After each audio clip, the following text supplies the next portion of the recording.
Got it. Yes, so. Okay, welcome everyone to today's roundtable, October 17th, 2023. Everybody, I think, knows me. Most everybody does. Kathleen Davis, I'm chair of the roundtable. Thank you for joining us today. I want to thank our steering committee for helping us put the program together again today. We kind of had a little bit of a change to our schedule, but nonetheless, we look forward to this program. It's being recorded. We're going to ask everyone to mute themselves before we begin our program today. The video will be made available.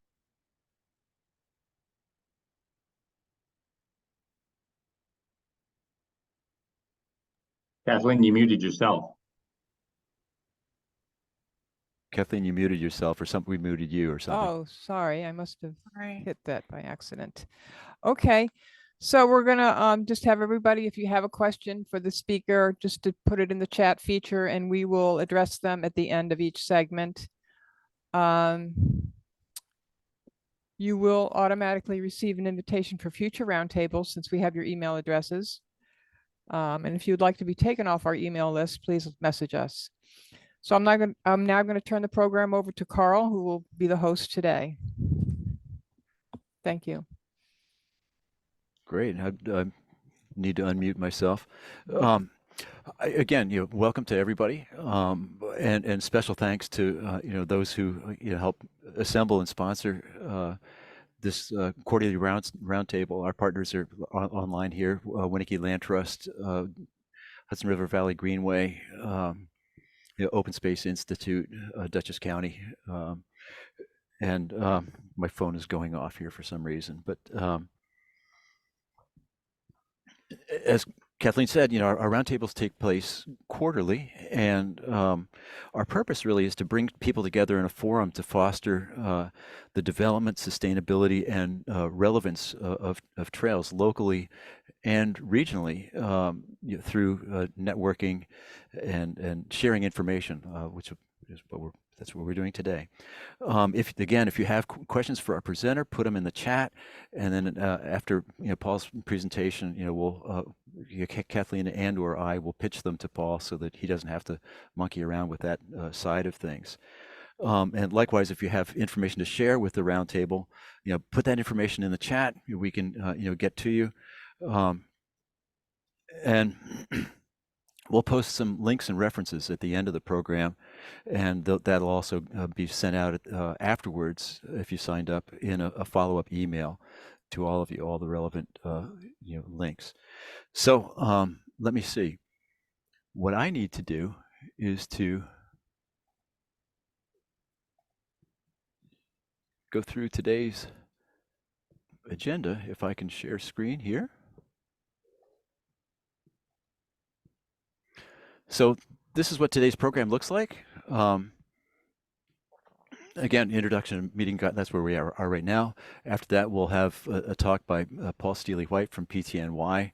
Then we'll go into a little stack of regional trail updates.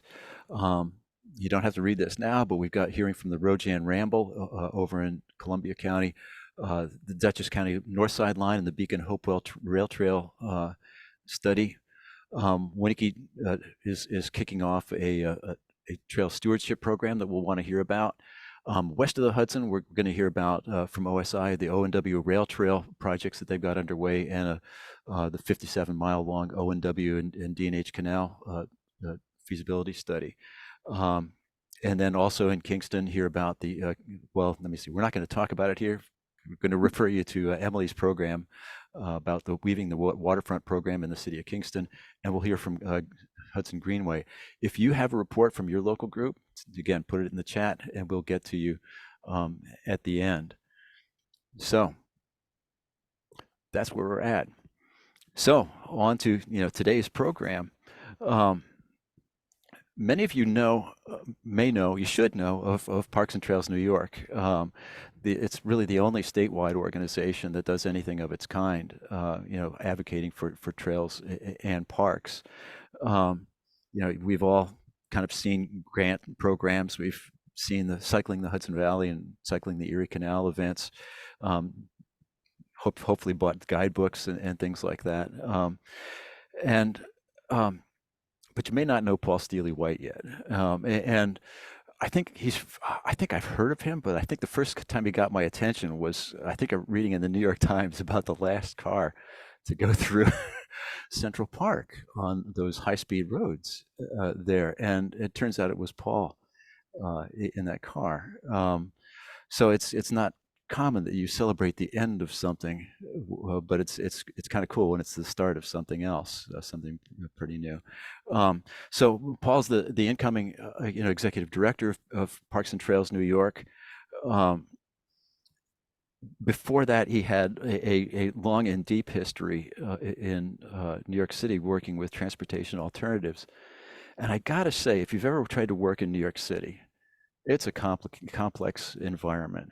And I had, in the late 90s, in a previous federal administration, I dabbled my toe in there. And just to put it in a little bit of perspective, think of it this way. I think New York City is something like the world's ninth or 10th largest economy. I think New York City ranks just above like Canada in gross domestic or metropolitan product, and slightly below the nation of Russia in the size of its economy. Anyway, so it's a complicated environment, and Paul's been somebody who's been able to thrive in that, and we hope that he'll be able to bring some of that capability and some of that vision statewide in PTNY. So, Paul, opening the floor to you if you want to scare your screen. It's Halloween. Share your screen and show us what you're thinking these days. Gosh, well, thank you for that introduction, and it's really wonderful to be with all of you here today. A few names I recognize, certainly your organizations I already recognize. I was lucky to meet Christy DeBoer, and I still have my Wallkill Valley Land Trust hat. I should be wearing it right now. I wear it all the time. Thank you for that. Yay! Also, Christy, thank you for alerting me to the urgency of maintenance and how that's really a challenge for a lot of us around the state. Since you told me all about your own challenges, I've heard similar stories from other folks around the state, and it's, as you'll see, one of the things that we're keen to center in our work moving forward. But yeah, it's just great to be here. I'm here in Gardner, New York. We moved up from Brooklyn in 2019. I guess like a lot of folks, well, maybe we were before a lot of folks, but we love the Hudson Valley. My wife and 3 kids, we live within a nice bike ride of the rail trail, and we're just thrilled to be here. And I'm thrilled to now play a role in helping improve all of the good work that you all have done, our predecessors have done. And speaking of predecessors, I'll start sharing my screen now here. And you're probably all familiar with the extraordinary work of Robin Dropkin. And, she led Parks and Trails for 30 years. And, she passed away this past February. And a big part of my journey the last 7 months is just getting more familiar with everything that Robin did. Carl, you alluded to the grants program that we have now, which is a $2 million annual program that we administer in cooperation with OPRHP. And that doubled just in the last couple of years. And I think there's a good chance it will grow again, because it's a great program that provides a lot of really key support to friends groups around the state. And to our purposes here today and moving forward, it's our hope that we can open up that grants program to include many more trails groups, trails projects. Indeed, we're actively trying to move things in that direction. And in general, when I think about the work of Parks and Trails and the opportunities moving forward, it really is largely about expanding the trails network. We're loosely calling our project Empire State Trail 2.0, or sort of next level trails expansion. And I'll talk a little bit about that in the 15 minutes I think that I have before we seg into Q&A. This is an illustration that my eldest child, Anna Jane, did recently for a benefit that we had down at the University Club in Manhattan last week. And there's Robin Dropkin managing the bullhorn and rallying the troops in 2010 when a number of parks were slated for closure. And in a very sort of Jane Jacobs style, she consolidated support among Parks and Trails allied groups, and really, I think, led the fight to not just keep those parks open, but signal to the political establishment that parks are not to be trifled with, and that there's actually a huge political opportunity in investing more in parks and trails. And so that was a really amazing moment in time, and Robin's leadership has been recognized recently by there's Senator Serrano, who had a great resolution honoring Robin's legacy earlier this year. There's Parks and Trails staff with Robin's family, and this is last week I mentioned at the University Club, where we had a packed room there with our partners from many of your groups representing, and folks from around the state there just to pay homage to everything Robin did, which also included the Empire State Trail, which I'll go more into here in a moment. And unless you think that our event was just all Rockefellers, we had some great partners there, emerging partners. The dapper gentleman there in the hat, that's Andrew Bennett from the Brooklyn-based Good Bicycle Company Bike Club, and they have a thriving membership organization based in Bedford-Stuyvesant, and we're going to be partnering with them on our Hudson Valley tour this year, and hopefully see a lot more diversity on the tour this year. Most of you are probably familiar with the report that we put out earlier this year with OPRHP on recently completed and upcoming projects around the state, for Greenway Trail expansion. And most of these, and I guess pretty much all of them, save a few exceptions, are connecting to or adjacent to what we know as the Empire State Trail. And when we talk about gaps analysis or sort of closing the gaps on the trail, we've traditionally talked about those on-road sections that we're trying to turn into car-free off-road sections. But increasingly, we're looking and defining gaps in terms of places where the trail could go where it doesn't now, linking the Empire State Trail with key local destinations. I think it's true that something like 80% of the upstate population lives within like 20 miles of the current Empire State Trail. So with relatively small investments, we can really open up the trail to many more communities around the state. And that's really our vision, is to create that. The Long Island Greenway is an example of a obvious Empire State Trail expansion project being led by the Trust for Public Land.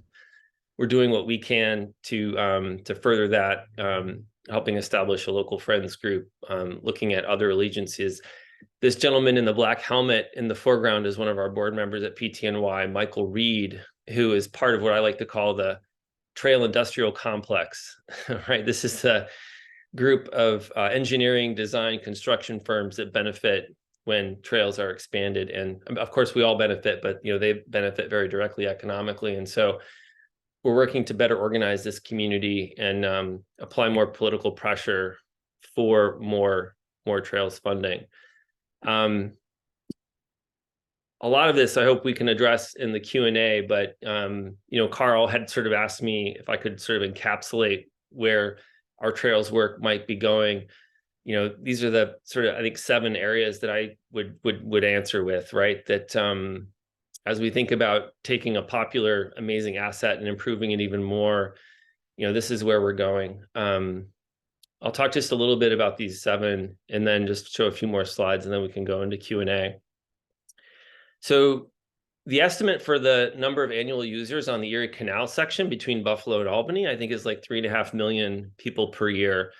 Most people I've talked to agree that that's probably a gross undercount, as is the estimate for the Hudson River section, which I think is a little less than half of that. But I think we all know how we're getting to these numbers, right? We're putting counters, physical rudimentary counters at a limited number of locations, and then trying to make some educated extrapolations to get to that big number. This is lacking, right? And so what we're doing now is exploring a partnership with at least a couple of companies and a few organizations that are using cell phone data to arrive at much more accurate estimates of visitation. And this will hold true not just for trails, but for parks and other public lands. But based on some preliminary data we've seen and some early analysis, it looks like we're grossly undercounting visitation to these facilities. And I think this is especially true for trails, right? Because there's so many different points of entry. There's so many different ways that people access the trail. We can't possibly like using existing methods, get a sense of who's visiting. And so it's our hope in the next year or two that we'll be able to really hopefully make some headlines, right? And show that like, wow, this is an amazing asset that's being used much more widely than we thought. And maybe even more importantly, maybe is really just see where the disparities are, right? Like which communities aren't accessing the trail, why, start to look at like how we can target investments to like open up access to, looking at, layers of, demographics and, geographic data to really see. And also economically, we're talking to Stewart's shops. You guys were all familiar with Stewart's shops, our hope is to work with them next year on a number of fronts, but they have a number of locations that are, very proximate to the trail, and looking at where people go before and after they visit the trail.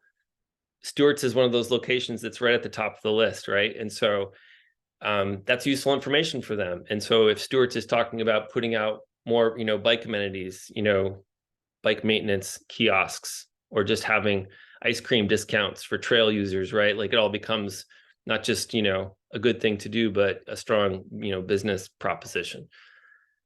And that gets to the economic impact. We did a big study on the Erie Canal 10 years ago that really exclusively looked at like retail receipts and sort of direct spending from tourists and visitors. But, we all know there's so many other ways that trails contribute to economic development, and, and also just quantifying, the environmental and the health benefits that trails bring. And so my hope is in the next year or two, and we recently, I think, won some funding that will help us with this, is do a much more comprehensive economic impact study of, what the Empire State Trail is doing for New York State. Christy, thank you too for opening my eyes to, I think what we might all refer to as trail-oriented development. Christy and I met for coffee at Zero Place in New Paltz, which is the best example I know of a building that faces the trail, that's human scale, that's, really seeking to leverage, the trail as a sort of a land use and, economic development project. And, this is already happening in Middletown and in Kingston, where developers and, local authorities are looking at how to, spur, more of what we might call trail-oriented development. But, if you look at TOD on the transit side, there's like a much more formal, basket of, tax incentives, grants, using tax increment financing and other similar mechanisms to leverage and capture that economic impact ahead of time to help fund improvements. I think there's a lot more we can do to leverage that out and really make, hopefully open up new sources of funding. I mean, if you look at what passes for economic development in New York State, I think we can do much better than a chip factory at $1 billion, right? So, big, I think, opportunity there. We got our first grant from Empire State Development this year for the Hudson Valley tour, which was huge. I think, Market New York, I Love New York, they're just, I think, waking up to the potential of the trail. I mentioned Stewart's, we're talking to some other local economic stakeholders in really like some co-promotion to really just tell people about this wonderful asset we have. National Grid, as I think most of us know, very involved in the electric trail.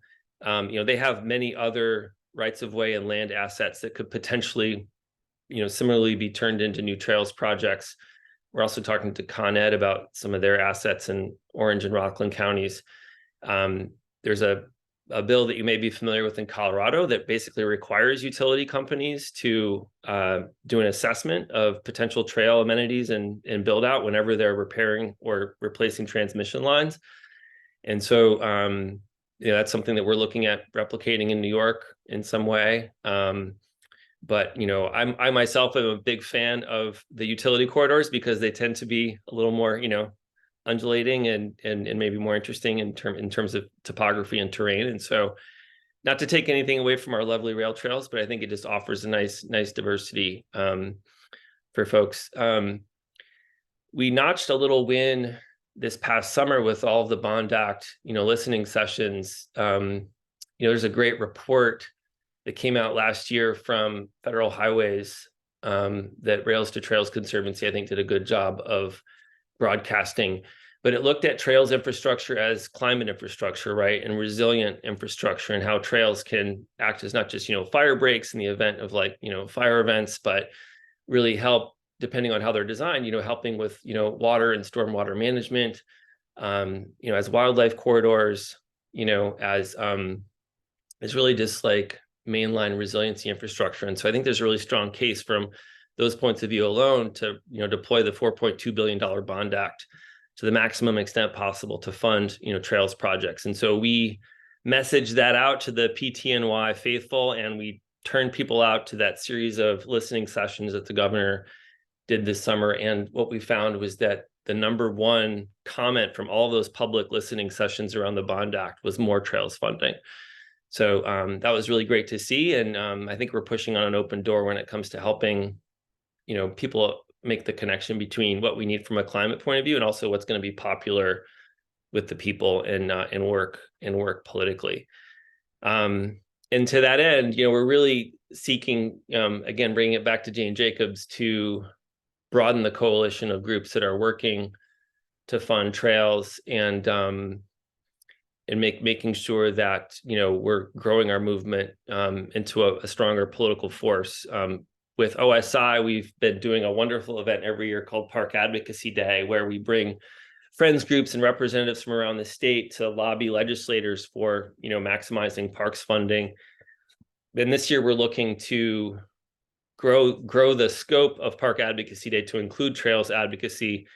And so we're going to be building in a Greenway Trails Summit and a half-day summit to coincide with Park Advocacy Day in February of next year. I think we're looking at the 27th. So I just wanted to put that on your radar. We're really hoping to have this be sort of the first time that we grow the scope in such a way. And we're just hugely appreciative of our partners at OSI. Kathy Moser in particular has been a great spirit guide for me as I've started to learn so much since I started on this job in March, and so much more to go, but it's been a great partnership for us. I do have a few slides that I wanted to show just to give you a little eye candy, so I'm not just talking, but I'm also aware that we're already at 1:24. So Carl, maybe I can just pause there and we can check in. I think we're good to go. Okay, so maybe just a few more slides here. And sorry if this isn't necessarily in sort of linear order. I didn't have a ton of time to pull this together, but I wanted to pull together something that was topical and relevant and on my mind. So, I think we're all fans of Jane Jacobs, and we know sort of what she espoused in terms of mixed use development and, bottom up planning. But what, I think at Transportation Alternatives, we really strove to emulate Jane's approach to organizing and change making, which was much less about trying to convince or engage your detractors and much more about consolidating your support. And so really, I think PTNY has already done so much to amass this statewide network of members and donors. And, we're going to be reaching out to more public health allies, more business allies, as I mentioned, and, including real estate, right? And I think there's just so much more we can do to organize that constituency and not just fight something, but be for something. And when I think about the Empire State Trail, I really think about, the Hudson River Greenway, the Manhattan portion of the Hudson River Greenway, where that facility was such an eye-opener for so many New Yorkers that, oh, wow, we can actually create a bikeable, safe corridor within a big city. And once the Greenway was established, it was so much easier to get people to support spurs and connectors to it. So much of the bike network as we know it today, and even City Bike, was really the result of that first piece of great infrastructure that we just, built off of. And so I think there's an analogy there with the Empire State Trail. This is another one of my heroes who you all may be familiar with. I'm actually going to see him in Copenhagen next week. This is Jan Gehl, who designed the first protected bike lanes in New York City. And when he first came to New York from Copenhagen, he went to the Greenway and he said, look, we just need to recreate that same experience on the street. And so another thing that I'm excited about with Parks and Trails, building from the wonderful work that's already happening in Kingston, for example, is how can we support efforts to connect to the trails, via protected bikeways and on-street infrastructure that people still feel comfortable sending their 8-year-old to ride on. As the father of two 8-year-olds, that's my sort of benchmark for success. This is one of the highlights of my work in New York. That's Jeanette Sadik Khan on my right. We were both co-awarded the Jane Jacobs Medal, which was like totally dreamy. And Robert De Niro also got an award that night for his work in Tribeca. And after the ceremony, De Niro came up to me and he said, "You're the guy who did the bike lanes, huh?" And I was like, "Well, I'm a part of that movement, whatever." And he's like, "I don't like the bike lanes." And I was taken aback. And then he joked and he said, "No, it's my driver who doesn't like the bike lanes." And then he took me downstairs with his entourage to introduce me to his driver. And then he watched his driver and I just argue back and forth. And it was very entertaining for him. But in the end, we all made up. But one of the great things about my new job here at Parks and Trails are much less controversial than urban bike lanes. So it's been really, really fun. And Carl, thanks for mentioning the honor I had of driving the last car in Central Park. That's the then Transportation Commissioner, Polly Trottenberg, who now, of course, went on to do some amazing work with Mayor Pete at the federal level. And I mentioned the way that we're currently counting trail users, and now with cell phone data being so much more ubiquitous. I mean, there's privacy concerns to navigate, but those have largely, I think, been addressed in terms of what we're considering. But like, it's really exciting, and eager to share more as I understand more about what this new world of data can really tell us in helping to celebrate the trails we have now and inform expansion. This is just a little exercise we did with one of the potential partners of ours on the cell phone data front, looking at some Long Island locations and where people are coming from. Zero Place in New Paltz that we're all familiar with. I showed this photo to people who may not know how great this is, but my friend Carl is opening a retail shop, a screen printing shop right next to Dry Fly Coffee, which the owner's name is Noah. I can't remember his last name, but he's so bullish on the trail, and he located here precisely because of the access and the proximity and just the way that the building really just like invites people in from the trail into his shop. And what's happening in Middletown in particular is so exciting, where they're pretty much predicating their whole economic development strategy on inducing these kinds of developments on the trail. There's the owner of Dry Fly with my two 8-year-olds who I mentioned earlier, Ray and Ivy. It's our favorite place to go ride bikes and get chocolate croissants. So maybe I'll stop there. I do have a few other slides, but maybe I'll just fast forward again to those 7 sort of big ideas for where trails could go in the future. And I haven't been keeping an eye on the chat, but hopefully we'll gin up some interesting questions or comments or criticisms. But it's really an honor to be working and meeting all of you. And I still feel very green. I have so much to learn, but Robin left a wonderful legacy, and there's just so much we want to carry forward as we embark on this Empire State Trail 2.0 work. Thanks, Carl. Great. Thank you, Paul. Boy, you have put your finger on so many things. Like I said, Christy was a good sort of early guidepost for me when we met. And Christy, I have to say your enthusiasm for trails is also just like super infectious. So thank you for being such a powerful ambassador. Thank you so much. That's great. I think all of us on here are major trail advocates, but that was beautifully stated. Thank you. Yeah, yes, same to you. I mean, yeah. Boy, a couple of questions came to me directly over the chat. But first of all, one thing that I noticed, several years ago, I guess I was working in Saratoga County on the Zim Smith Trail, how remarkable it was that Stewart's shops seemed to be located at crossings of the old railroad bed and trails. And I was just thinking, just offhand, like the Oshokan Rail Trail, has one. The O&W Rail Trail in Hurley here in Ulster County has a Stewart's, and gosh, I'm sure there are others. Well, if there's any other, please, I'm gonna please email me, because we're actually this week we're populating a top 10 list of their top 10 locations in terms of their immediate proximity to the trail. So we want to make sure those two you just mentioned are on there, because the idea is that we will get them to do gold-plated bike-friendly business amenities at these locations, and then we'd also love to explore like, other promotional things that they could do with, like, maybe there's an ice cream flavor that they want to do that's named after your, trail project, for example. But they seem very open to this stuff. So, and I have to thank Jeff Olson for the introduction. I think we all know Jeff, but his wife has a charity that I think was a recent beneficiary of some Stewart's philanthropy. And then they wanted to do a tour de Stewart's. They wanted us to sort of put together, a bespoke cycle tour going from Stewart's to Stewart's to Stewart's. I was like, okay, maybe we can do that sometime down the line, but let's work on some. Let's encourage them to do that. We yeah, I think it's a great idea, but it's really their bailiwick. Anyway, so yeah. A couple of questions for you. Let me see. I guess one thing first about counts, and I totally agree. I was one of those critics that of the trail counts that we have on the Erie Canal and elsewhere. We have, frankly, terrible numbers from the trails here in Ulster County that I'm familiar with, from mechanical counters. Thrilled to hear that you're looking at new kinds of technology, because one of the things we've been looking at is looking at Strava,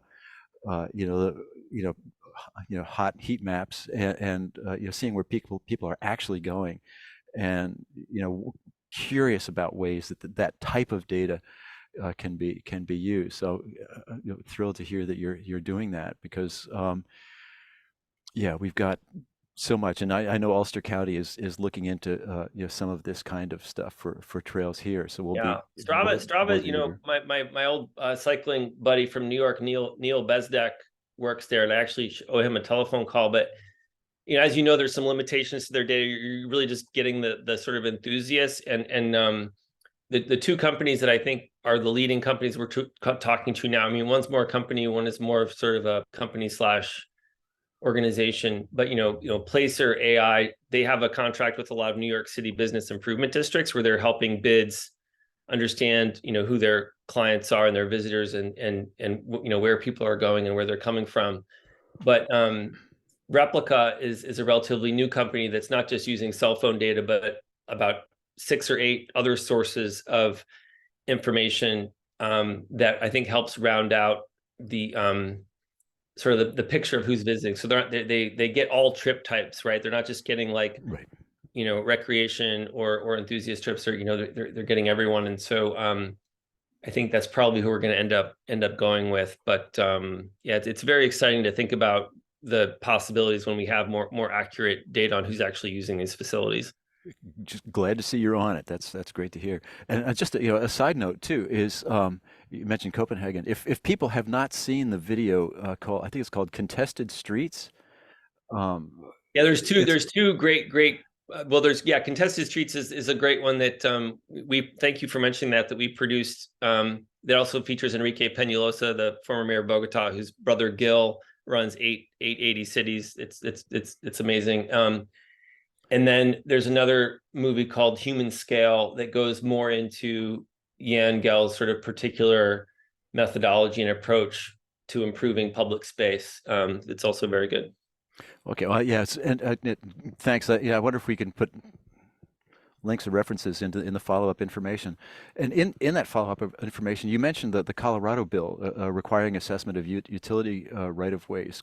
Could you just send us afterwards, a link, or if we can get that, because I think absolutely, absolutely, and we're talking to Fahey and a few others in the legislature about a New York version of that bill. I think there's already some enthusiasm. I'm a little concerned because we have such willing partners in the utility companies now. I don't want to like pass a bill that sort of makes them stuff that they're You don't want to hurt them. already You don't want to appear to hurt them. Yeah. But I think Right. there's a good middle ground there that we could do. But I'll absolutely send that around.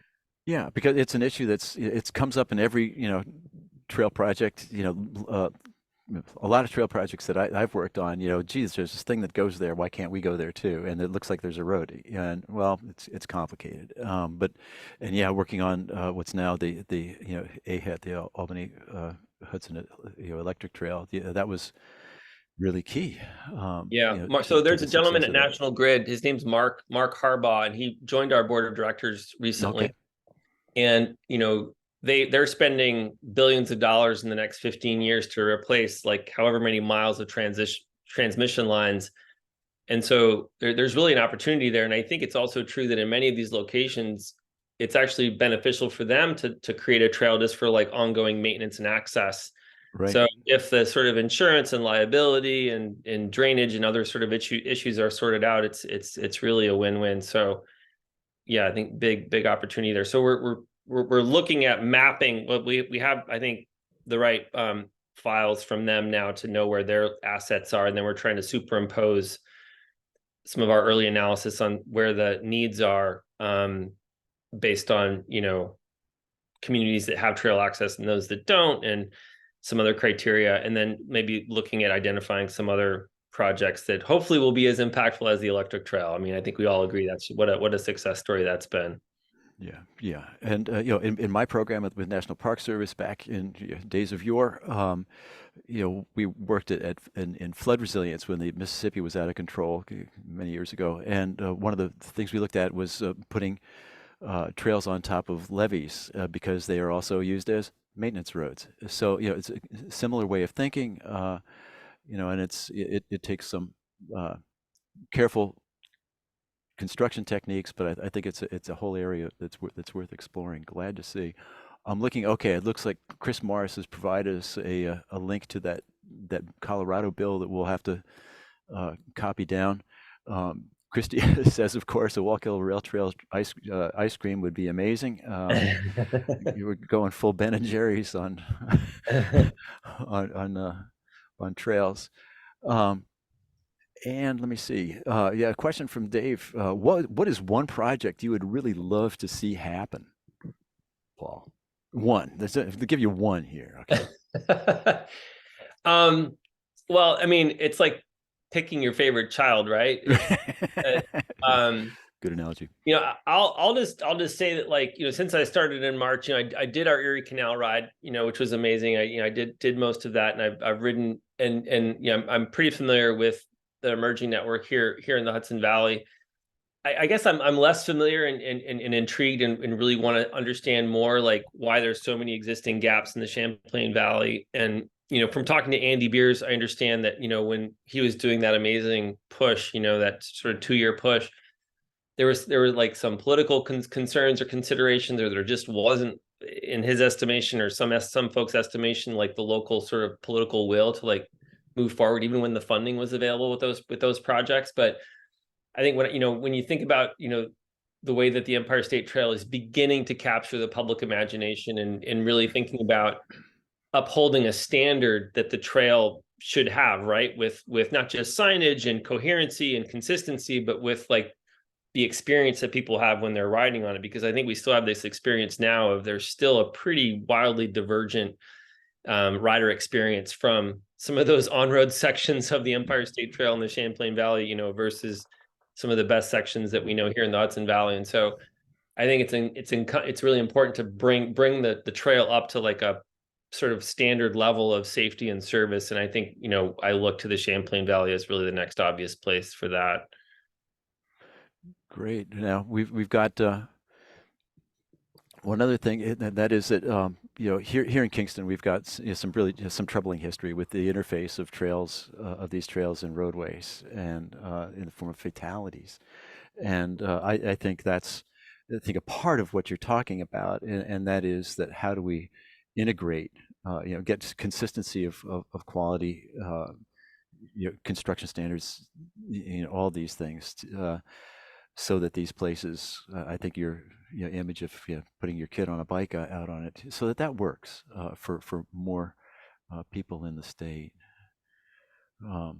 Anyway, but yeah, it's really, I mean, yeah, I sympathize with Andy. He had a limited budget and a limited time span, and these things they involve social change, and that just takes time.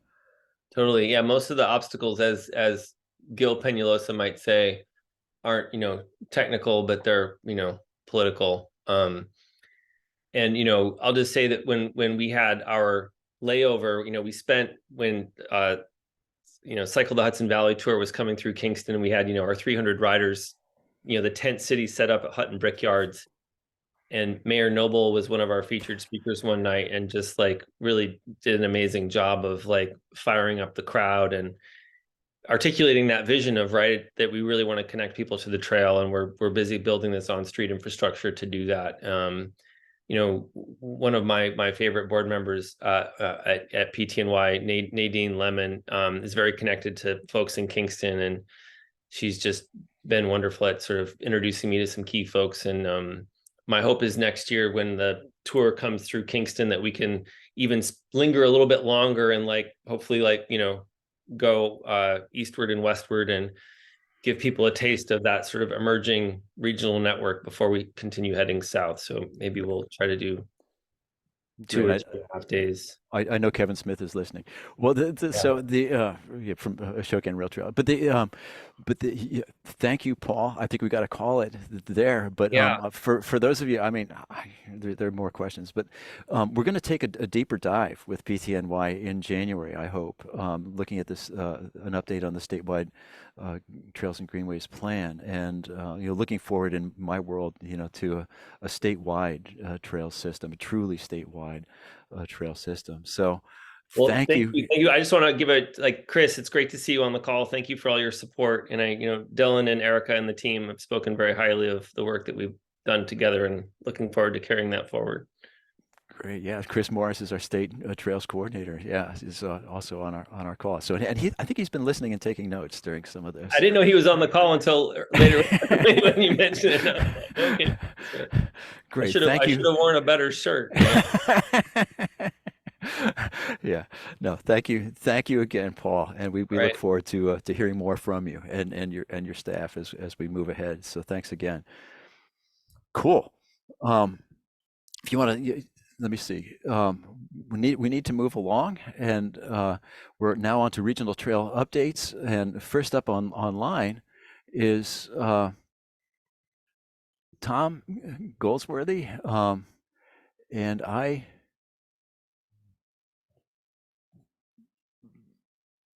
need to. I think I'm sharing screen here. Tom, would you like to give us an update on the Rojan Ramble over there? Oh, yeah, sure. Thanks for having me. I have not been a trail person. I started off on all of this as the town of Copake's economic development chair. And the Rojan Ramble has been going for 12 years. And somehow I ended up in charge of it, never volunteer for anything, because all of a sudden then you're responsible. So, but what has happened with the Ramble is it started off as a very small sort of community event. And it really was driven not necessarily by the rail trail, but it was driven by the three towns, the towns of Copake, Hillsdale, and Ankrum in southeastern Columbia County. And we're small towns. We tend to coordinate activities together. And it was just a community ride just to get people out of their houses, out on the streets, enjoying the neighborhoods. And what we found is that a lot of people didn't even know their own neighborhoods very well. They had maybe been on one of the trails, but they hadn't been on the side streets. They traveled on the main thoroughfares, but they never explored. And when we started doing this, everybody started saying what a wonderful place this is, how beautiful it is. There are roads I have never been on before that all of a sudden I'm seeing now with a new light.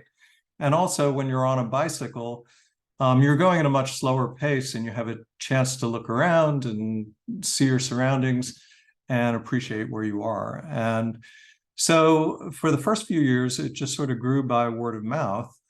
And then by about the 5th or 6th year, we said, we think that this is a really important thing for economic development for our area. And we understood that we had a lot of visitors to the Harlem Valley Rail Trail, which goes up the eastern edge of the county. But we also wanted to bring people through the hamlet centers of the area. And we didn't have a lot of money to work with. And so what we did was we went around to the local businesses and we said, would you support doing a ride through the 3 towns? And we got a lot of local support. And what we also did was we promoted to all the people who were on the ride, go patronize these local businesses. And you talk about Stewart's. We have a brewery in town. And what has occurred now is that a lot of the local businesses have raised their hands and said they want to be part of the ride as well in a formal way. So we have an apple cidery that is a local business that distills apple cider into hard cider. We have a rest stop there. We have a rest stop at the brewery. Somehow things seem to be connected back into alcohol. That wasn't intentional. We didn't mean for that to happen that way. But there are stopping points along the way. And what we've done, we're in our 12th year now. We make the ride free. And the reason we make the ride free is because the 3 towns see it as a community event and we want everybody to be able to participate. But what we do is ask for voluntary contributions to support the Harlem Valley Rail Trail. The Harlem Valley Rail Trail has been built in segments in our area, partly because of dangerous crossings across major highways or across water bodies or something and the feeling generally was you build the segments and then stitch them together as best you can, which also became a rallying cry for the Ramble, which is if you participate in the Ramble and you raise money, we can help stitch these segments together to complete the trail so that there are safe places to ride that are off-road. That has worked very well as an appeal to people. We have raised over the last 6 years about $120,000 in local contributions to the Harlem Valley Rail Trail, which is really important for meeting any of the local match requirements. So, and this is a one-day event. It happens once a year. And as I said, we make the ride free. Last year, we had over 600 riders. This year, we had less because we had a rainy, stormy, cold, I think it was Tropical Storm Ophelia came through that day. So we had about half the riders, but we did have 300 riders showing up in the rain, in the cold, out on the streets and on the rail trail segments as well. So even under poor conditions, actually, we had a very good turnout. And I think one of the things that has been important about making this a success is it's very much felt to be a community event. It is not something that is an event that's organized outside of the area. It's really the 3 local towns, and the entire event is staffed by volunteers. And what we have been getting is that the volunteers have been coming to us because the first time they do it, they really enjoy it and they have a really fun time. And they may not be cyclists, but then they see this cycling community that's developed in the area, as well as cyclists who've been coming in from the outside. And they get enthused about promoting the area themselves. So they love meeting new visitors to the area. And it's created a new identity, I think, for our part of the county as a wonderful place to go riding and to be outdoors. And that's consistent with our town's comprehensive plan. Our town's comprehensive plan is organized around two key elements. And one is historical, which was, these were farming towns. So it was agricultural resources, preservation of open space, natural environment. But hand in hand with that is outdoor recreation. And the reason why we felt the Ramble was a good event for us was it does celebrate the outdoors. It celebrates recreation. It also brings tourism to the area. What we've also found is that people who come for the Ramble who may not be from the area come back. And we've done some surveys about 40% of the people who ride in the Ramble who are not local come back and ride again on their own. So what we do is we publish our route maps. We were talking about technology earlier, and it used to be we just handed everybody a paper map. Nowadays, and here's an example of our longest route, which is the 100-mile route. We provide people the routes electronically through Ride with GPS. So the only problem we've had with Ride with GPS, which works very well, is that you get into some of these hills and valleys and we don't have very good cell phone signals. So we have had, every time we have hardcore riders who are out there with Ride with GPS, we say, take a paper map as well if you're not familiar with the area, because you might need a backup. So this year, the 100-mile was a new route for us. The other routes are 10 miles, which are great for families, young kids, and that circles around the center of town. We have an 18-mile ride, a 25-mile ride, which is pretty hilly and harder than you would think, because we have some hilly terrain in this part of the county. A 35-mile, a 50-mile ride, and a 62-mile or 100-kilometer metric century ride. So what we found is that by publishing the longer rides, we're attracting many experienced cyclists to the area who then go out and talk to people and encourage them to come visit us. And so this has been really important, I think, for economic development in our area.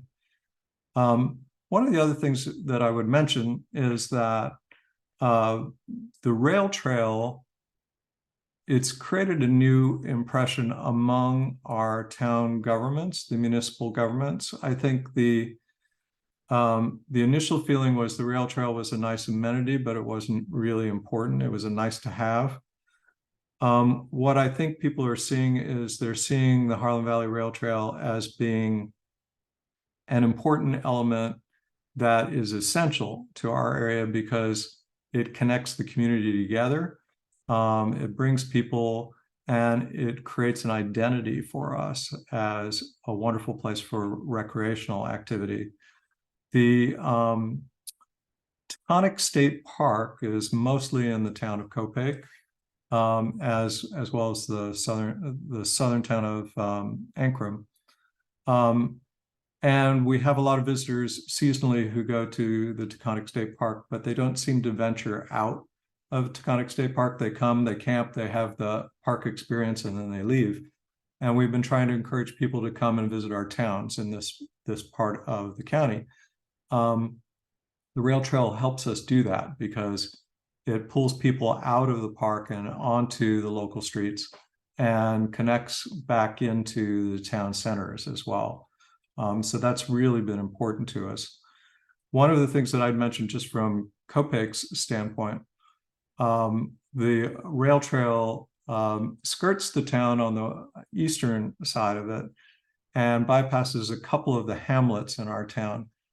And we are now filing grant applications with New York Forward with Empire State Development to bring a spur from the rail trail into the hamlet centers. And I don't think we would have ever gotten a lot of community support for that in the past.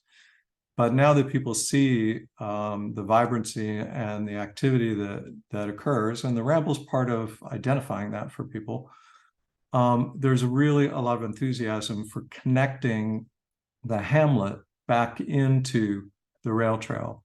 And that's a major project that involves land acquisition as well as crossing a major highway.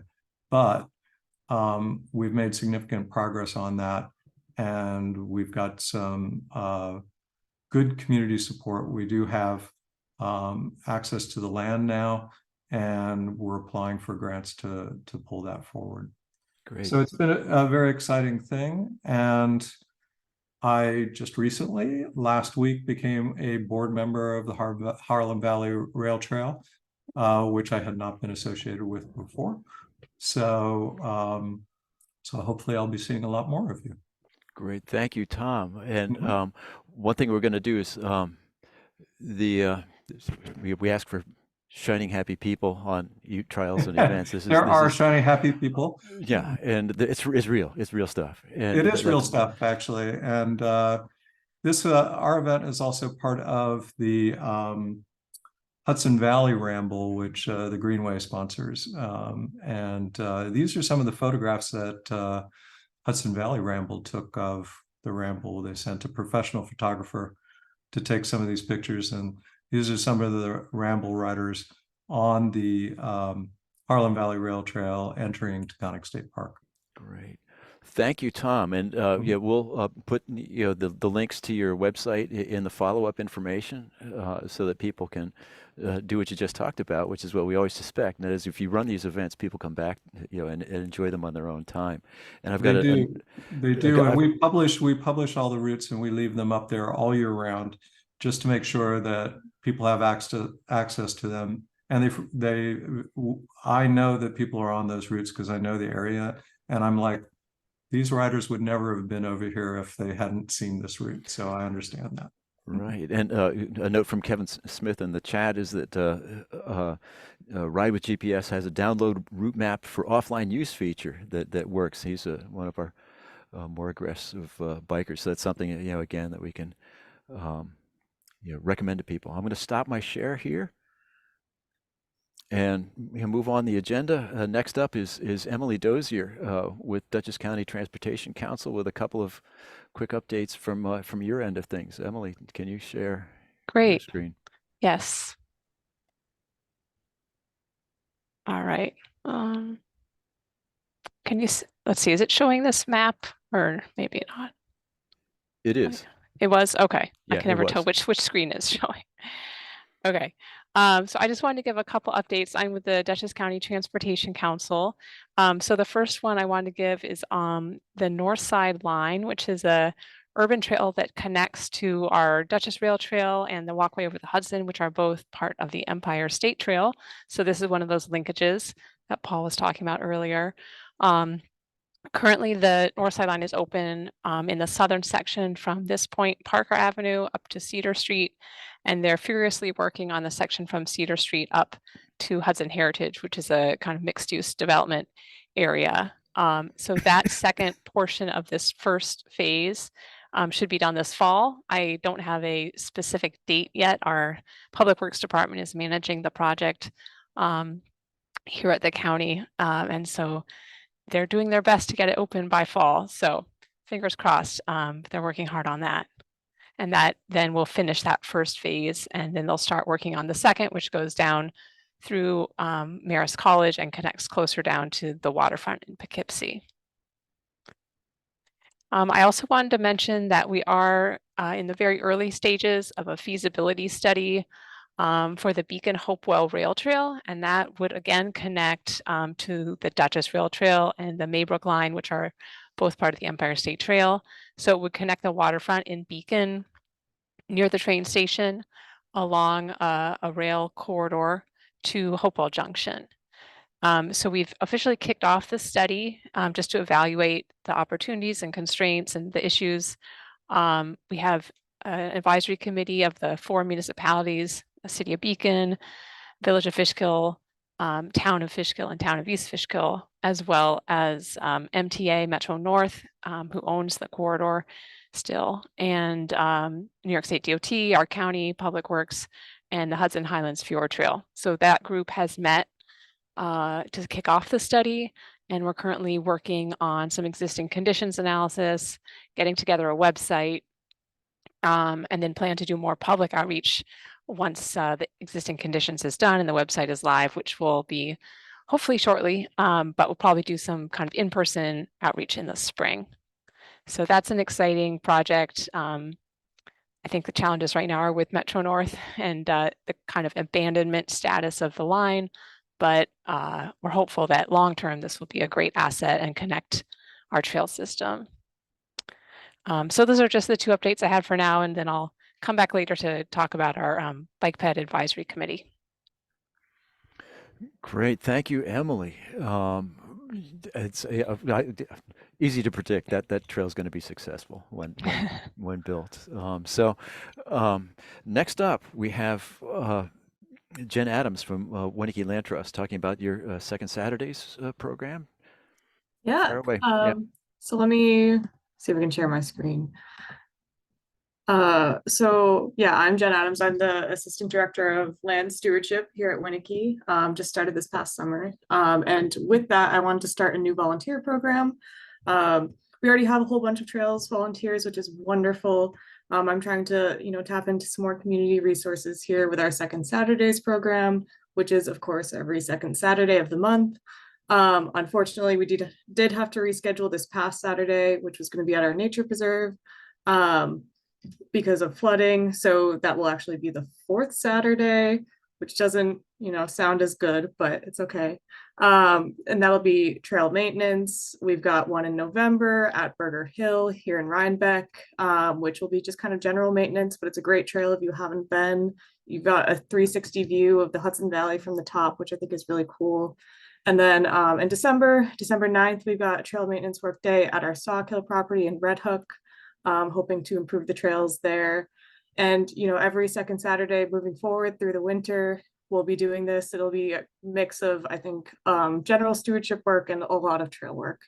So I hope that you or your networks can join us. We'd really love the help. Great, thank you. Thank you again. We have a question in the chat, which may loop back to Emily. Oh, okay. Or Chris. Yeah, it talks about storm damage that happened on the Depot Hill road section of the Empire Still. I think we showed slides of that last session. And questions about if that's slated for repairs, if and when. And the Beekman CAC is wondering if a volunteer groups for the Maybrook Empire Trail, or if there's a contact for that organizes those kinds of groups. Emily, do you know anything of that, or Chris? No, I think Chris's response is right. I mean, we've had the same question. We were actually trying to do some counts on that section, and our count contractor couldn't access it, obviously. So, yeah, it's MTA. I don't know if they are keen to have volunteers working on their trail. So, right. My sense is just we have to wait at this point, unfortunately. Yeah, on railroad corridors, my experience is they want to have a handler with you, and you have to pay for that handler while you're on the corridor, so it's expensive business. So, yeah, these are real troubles real issues that come out that we need to look forward to in EST Empire State Trail 2.0. I think these are all really good questions. Moving to west of Hudson quickly, OSI, Michaela Roberts, you want to talk to us a little bit about what's going on in the ONW and D&H corridors? Yes, absolutely. Hi, good afternoon, everyone. Can you all see my screen, the PowerPoint? Great.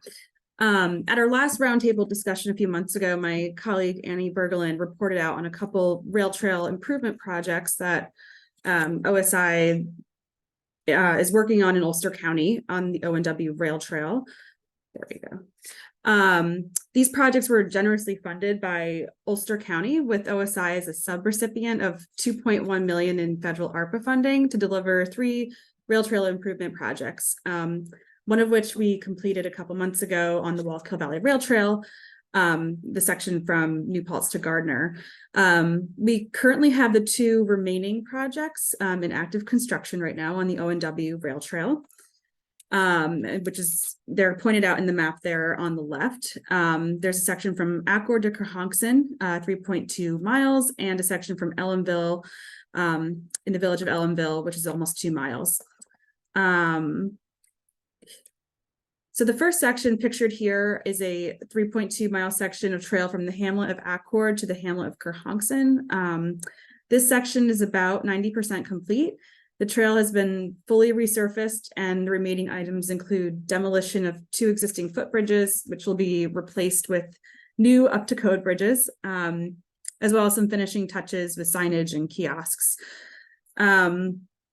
And then the second section stretches from the village of Ellenville to the Eastern Correctional Facility, totaling about 2 miles. This is part of a larger 6-mile stretch of the O&W rail trail between Canal Street and Ellenville, and goes north to Fordmore Road in Wawarsing, which we hope to fully restore in the future. But this section is also is actively in progress, where we're resurfacing the trail bed, replacing a 50-foot bridge, and similar to the other section, making trailhead and signage improvements. And we are expecting that both of these projects will be substantially complete by the end of this year. So we're really excited to see the transformation of these 2 sections of trail come back online for the public, and just to improve trail access in these Ulster County communities. That's all I have for today, but I'm happy to take any questions. All good news, all good news. And boy, those have been, let me see. Those have been around for a while, those sections, but they've needed help for a long time. And so it's really good to see that that those are coming online so well. I guess there's another update west of Hudson. Does anybody have any questions for that? I have a couple of updates from Kevin on KRT, and we'll get to you, and also on the Hoyt Carriageway. We'll get to you folks after this, but west of Hudson, City of Kingston. Emily, if it's okay, I'll pitch your program. City of Kingston has a project called Weaving the Waterfront. We name dropped it last time. There's something, $21 million, looking at the Rondout waterfront. Fascinating project, multifaceted. Emily, chairs the Dutchess County Bicycle Pedestrian Advisory Committee, BPAC, and her organization is going to be doing hosting a presentation about this. So if you want to catch up on that, my recommendation is, Emily, if you have Zoom capacity to do that, if people tune in to your BPAC meeting and catch it all there. Is that okay? Sure. Yeah, I'll put a link in the chat to where you can find the agenda and you can sign up. Unfortunately, we do not have Zoom. We have Microsoft Teams, which is a lot of fun. So you can practice your virtual meeting skills with Teams. But I'll put a link in the chat. Yeah, we're having the woman from the city who wrote the grant. It's a giant federal raised grant for that project. So it should be pretty interesting. Great. And this was talked about at last night's Ulster County Trails meeting, and we thought it was great that Dutchess County is talking about these projects before Ulster County is. Anyway, it's not just us trying to push this stuff. You guys see that it's cool also. So that's thank you for doing that. Next up, Hudson River Valley Greenway. And let me see, I have a slide of yours here somewhere. Sure. Beth Campachero from Greenway is here. Let's see if I can share the slide you sent me. There you go. Yeah, it's funny because I was with Chris Morris and the Trails Council on Saturday, and my PDF wasn't or actually the other way around. The PowerPoint didn't work for me in PDF, so I said, "Oh, awesome, PDF." No, so it just depends on who we you're somehow make it work here. Go ahead. Yeah. So everybody, thanks for giving me a couple of minutes. we wanted to just let you know about opportunities with the Greenway. We do have grants available for trail projects. The current application deadline is November 3rd, and that would be for award in December.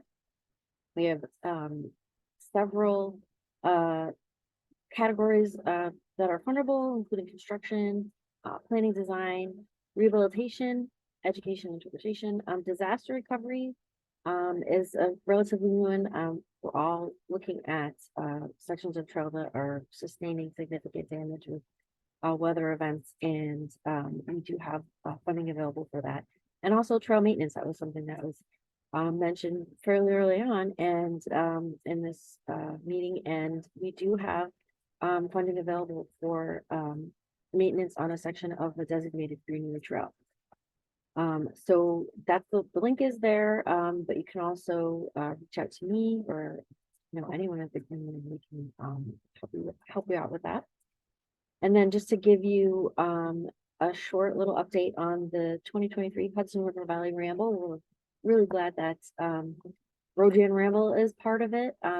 We had 156 events submitted this year. We did have some cancellations. We've all mentioned the terrible rain, but it consisted of 106 partner organizations that submitted events. So we're really happy about that. We're still gathering participation numbers, so I won't have something on that until probably November. But we did lose our photographer. You saw those beautiful pictures. She's fine. She just wasn't available this year. We didn't lose her, but we are holding a photo contest. So if you have photos that you took on a Ramble event or know someone who has some good photos of a Ramble event, there's a link there and it's on the Ramble website. And there are going to be some prizes. And in addition, people that participated in a Ramble event and want to share some comments about their Ramble experience, we have comment cards that the event leaders hand out, but there's also an online submission form, and there are some minimal prizes involved in that too. And so, please do take a look at both of those opportunities.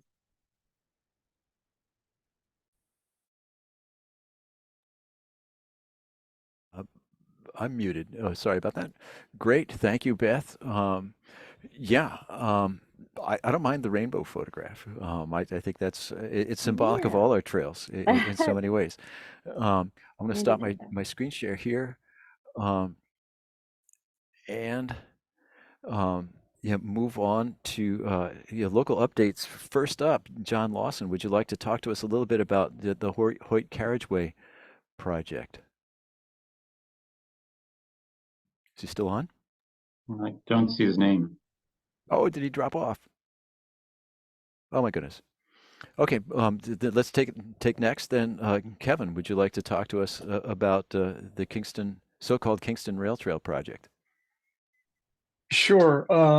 Can you give me can I share my screen, Carl, or is that not possible? You should be able, Kevin, you should be able to share. Okay. That's not Kingston. Is that coming up? Oh, Yes. Here we go. Here it is. Yep, you're up there. So this is this is another ONW project, which is why I offered to give a quick update on it in connection with the OSI ARPA projects further out the corridor. This is right in Kingston at the terminus of the ONW Rail Trail at Washington Avenue. This project runs from Washington Avenue out to the town of Hurley to the beginning of the Hurley Rail Trail, one of our really signature early success stories, rail trail success stories in Ulster County. This particular photo, as you can see, it's in part is a Central Hudson utility right of way, which is what has been one of the things that's made this project such a protracted, long process. It's one of the oldest active projects in Ulster County. It's great to see it coming to completion. It's the critical first leg connecting right into the surface street system in Uptown Kingston and the Kingston Green Line. And when this is completed, I believe there will be 13 miles of connected trail between Washington Avenue and out beyond High Falls. This picture was taken earlier out in July, as they were, in the earlier phases of construction. These last two photographs, I was out with the new Deputy Director of Planning, Kristen Wilson, for Ulster County a few weeks ago, and snapped these shots. You can see in the distance here is the thruway overpass that the O&W passes through. And so it is, they were hoping to do an opening, ribbon cutting this month. It's gotten delayed because of supply chain issues, particularly bearings for there are 3 bridges that are part of this project, but they are still, they're still intending to have the trail open by the end of 2023. So we're really excited about that. We believe it's going to be a really transformative project, both for recreational trail users, but also as a transportation corridor. It will really provide an ability to do walking, but obviously bike commuting as well, between Kingston and town of Hurley, Old Hurley, Marbletown, High Falls, etc. Thanks, Carl. Great, thank you, Kevin. Are there any other local updates that people would like to provide?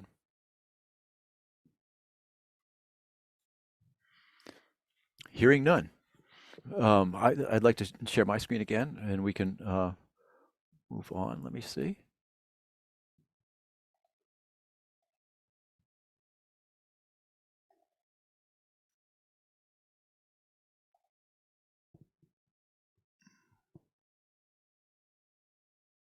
It's thinking about it. There.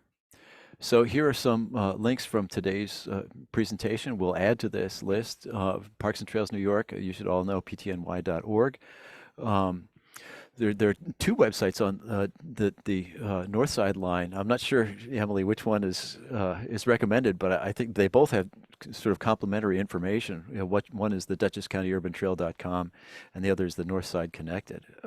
They seem to have somewhat, again, different information. Again, Rojan Ramble and the Hudson Harlem Valley Rail Trail. Check those out for their routes. There's actually a website for the Weaving the Waterfront project in City of Kingston, and of course Hudson River Valley Greenway. Oops, I got to go back. Where did that go?